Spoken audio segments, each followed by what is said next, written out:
बिस्मिल्लाहिर्रहमानिर्रहीम। अस्सलामुअलैकुम। इस्लामियात लाज़मी जमात हश्तम। बच्चों, जमात हश्तम में इस्लामियात लाज़मी का जो हमने फ़र्स्ट टर्म में सिलेबस पढ़ना है उनमें आयात शामिल हैं रुकू 1 से 4 तक, अहदीस 1 से 4 तक और मौज़ूआती मुतालिया में कुरान मजीद।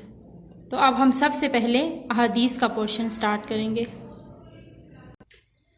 सफ़ा नंबर 49 निकालें।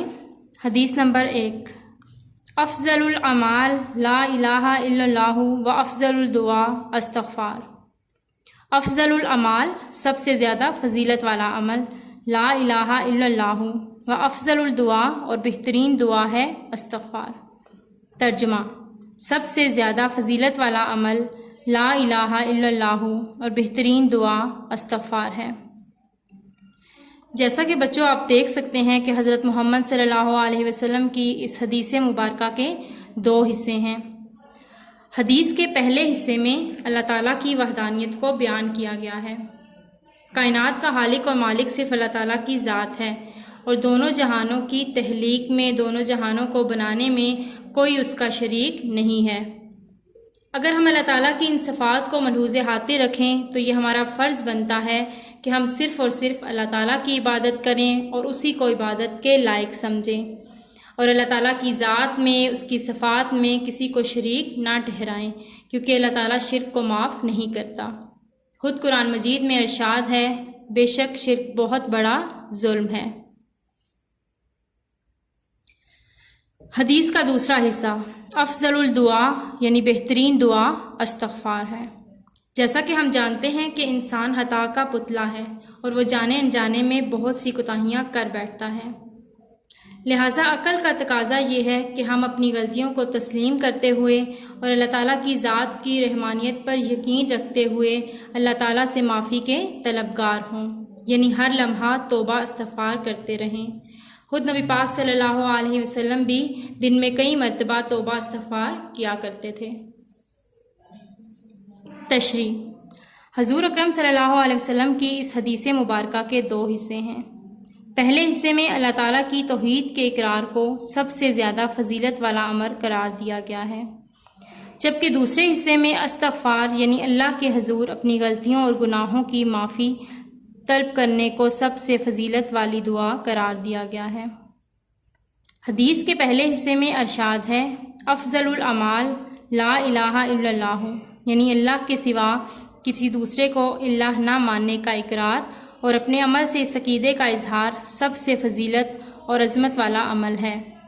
ला इलाहा इल्लल्लाहु में लफ्ज़ इल्लाह से मुराद ऐसी ज़ात है जिसकी इबादत की जाए, जिससे बेपनाह मोहब्बत और अक़ीदत हो। वो अल्लाह ही की ज़ात है जिसने हमें पैदा किया, हमें अक्ल और बसीरत अता की, हमें ना सिर्फ ज़िंदगी दी बल्कि ज़िंदगी की तमाम नेमतें अता की। हमें चाहिए कि अपने कौल और फ़ेल से इसी ज़ात को इल्लाह मानें, उसी की इबादत करें और उसी से सबसे ज़्यादा मोहब्बत करें। हदीस के दूसरे हिस्से में इरशाद है, अफ़ज़लुल दुआ अस्तग़फ़ार यानी बेहतरीन दुआ अल्लाह से अपने गुनाहों और नाफरमानियों की माफ़ी मांगना है। इंसान बाज़ुकात दुनिया की ज़ाहिरी रंगीनियों में खोकर अपने हालिक और मालिक की रज़ा के खिलाफ किसी गलती या गुनाह का इर्तिकाब कर बैठता है। लिहाजा अल्लाह को इल्लाह मानने का तकाज़ा ये है कि इंसान अपनी गलती या गुनाह पर नादिम और शर्मिंदा होकर अल्लाह ताला से माफ़ी मांग ले, क्योंकि उहरवी निजात उस वक्त तक मुमकिन नहीं है जब तक अल्लाह ताला हमारी गलतियों और गुनाहों को माफ़ ना कर दे। अब अगर कोई अल्लाह की निगाह में पसंदीदा और महबूब बनना चाहता है तो इसे चाहिए कि चलते फिरते, उठते बैठते दिलो जान से ला इलाहा इल्लल्लाहु और अस्तग़फ़िरुल्लाह का इजहार करता रहे। बच्चों, इस हदीस का हमारी ज़िंदगी से, हमारी अमली ज़िंदगी से बहुत गहरा ताल्लुक़ है। अगर हम हज़रत मोहम्मद सल्लल्लाहु अलैहि वसल्लम के इस फरमान को मद्देनज़र रखते हुए इन दोनों अमाल पर अमल करते हैं तो अक़ीदा तौहीद और रिसालत पर हमारा यकीन पुख्ता हो जाएगा। गुनाह से आज़ाद हो जाने पर तौबा इस्तग़फ़ार की तौफ़ीक नसीब होगी और यूँ ज़िंदगी में इनकलाब बर्पा हो जाएगा। हदीस नंबर 2, तलबुल इल्मी फ़रीज़तुन अला कुल्ली मुस्लिमिन। तलबुल इल्मी इल्म की तलब, फ़रीज़तुन फ़र्ज़ है, अला कुल्ली मुस्लिमी हर मुसलमान मर्द औरत पर। तर्जुमा। इल्म की तलब हर मुसलमान मर्द औरत पर फ़र्ज़ है। बच्चों, अब हम यहाँ देखते हैं कि इल्म हासिल करने का जो हुक्म है वो नबी पाक सल्लल्लाहु अलैहि वसल्लम के दौर से चलता आया है। इस दौर में भी नबी पाक सल्लल्लाहु अलैहि वसल्लम हर मुसलमान को इल्म हासिल करने की तलकीन करते थे। अगर हम सूरह अल-अनफ़ाल का हवाला दें तो उसमें भी काफ़िरों को ये कहा गया कि जो काफिर फ़दिया अदा नहीं कर सकते वो मगर पढ़े लिखे हैं, वो 10-10 मुसलमान बच्चों को तालीम दे दें।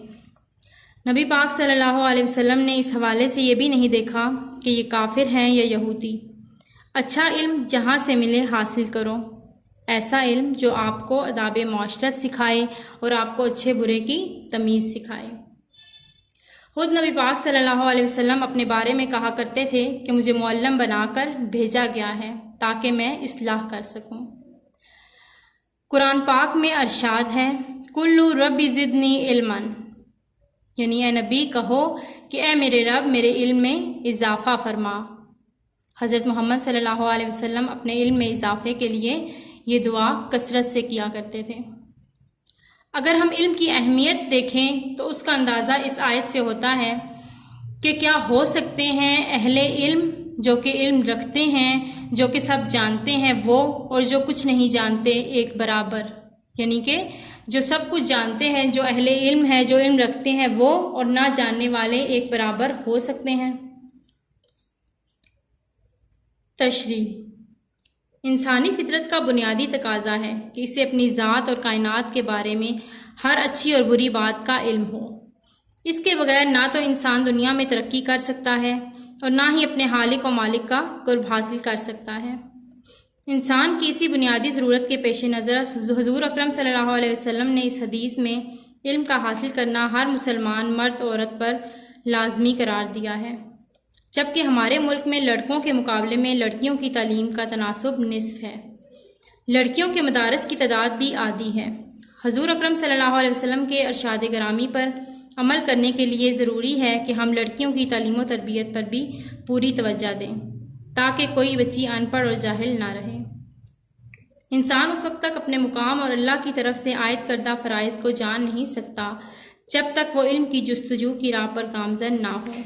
दूसरी बात ये है कि क़यामत के दिन अल्लाह ताला की अदालत में अपने फ़राइज़ और ज़िम्मेदारियों के मुतल्लिक़ जवाबदही करनी है।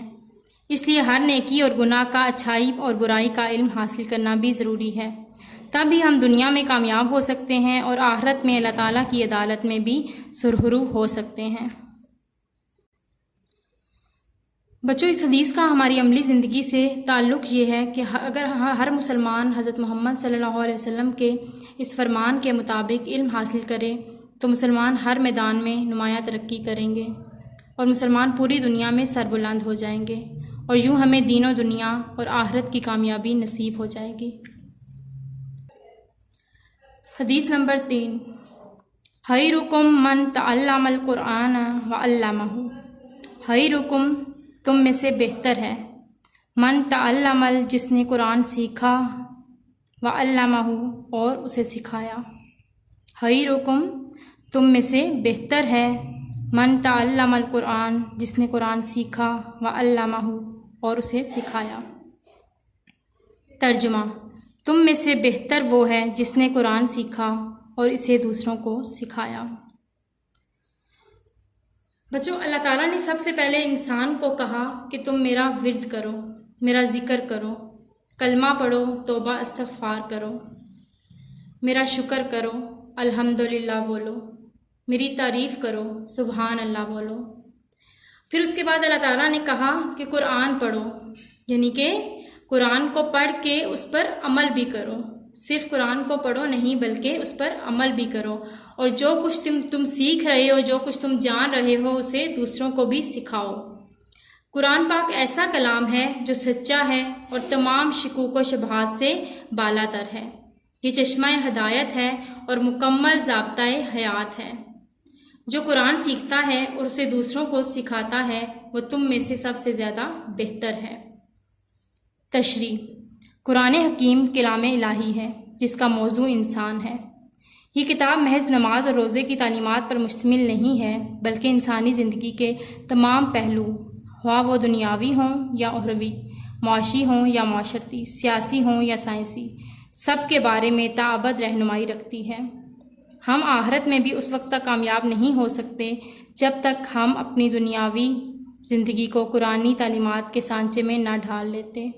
इसलिए ज़रूरी है कि हम कुरान मजीद पढ़ें, समझें और अमली ज़िंदगी में भी इसकी पैरवी करें, नीज़ दूसरों को इसका पैगाम पहुँचाएँ और इस पर अमल करने की तरगीब दें।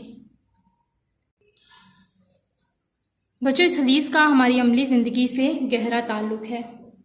हजूर अकरम सल्लल्लाहु अलैहि वसल्लम के इस फरमान के पेश नज़र कुरान मजीद के सीखने और सिखाने वाले दूसरों से मुमताज़ हैं, क्योंकि कुरान मजीद ही वो मुक़द्दस किताब है जिसमें कायनात की तमाम भलाइयाँ और हदायत का सामान मौजूद है, जबकि मुसलमान की तमाम मुश्किलात की असल वजह कुरान से दूरी है। अल्लाह ताला हम सब को आप सल्लल्लाहु अलैहि वसल्लम के इरशादात पर अमल करने की तौफीक दे, आमीन। बच्चों, उम्मीद है कि आप सबको आज का लेक्चर समझ आ गया होगा। अब इन तीनों अहादीस का तर्जमा, तशरीह और अमली ज़िंदगी से ताल्लुक़ आपने अच्छे से याद करना है। शुक्रिया।